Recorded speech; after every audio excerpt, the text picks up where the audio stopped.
Chirac with your news briefing. Two key items are on the agenda for tomorrow's SNAP National Cabinet meeting as the nation gears up for life with COVID in 2022.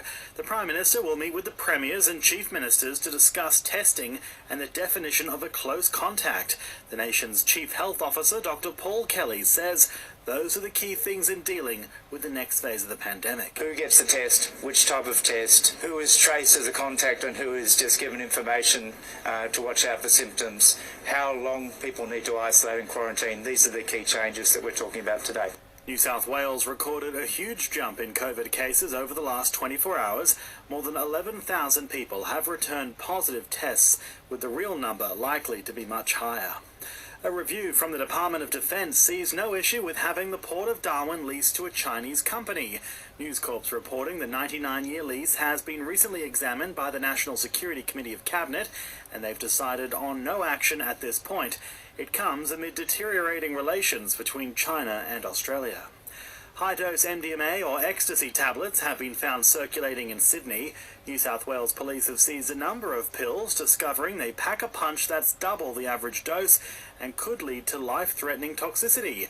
We're being reminded to take extra care and to look after our mates in the run-up to New Year's Eve. And Amazon has rushed to update its Alexa voice assistant after it challenged a 10-year-old girl to touch a coin to the prongs of a half-inserted electrical plug.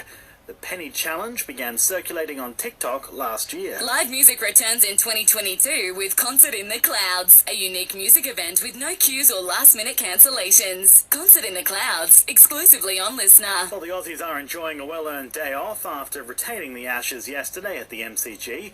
Opener David Warner's hinted he'd like to keep playing until the next series rolls around in the US in 2023. Warner says he's taking inspiration from England's veteran paceman, Jimmy Anderson. Oh, look, I think James Anderson sets the benchmark for older guys these days. So, we look up to him getting on in our days. I feel in good touch. And Aussie heavyweight Justice Hooney has tested positive for COVID in LA, throwing his next fight into major doubt. Buying or selling rural or residential properties, Miller one and done. This is SAFM weather. Mostly sunny with light winds this Arvo on the Limestone coast. We're getting down to an overnight low of 8 degrees. Tomorrow, sunny with expected tops of 34, while Friday it's sunny. And for radio, podcasts, music and news, download the free Listener app.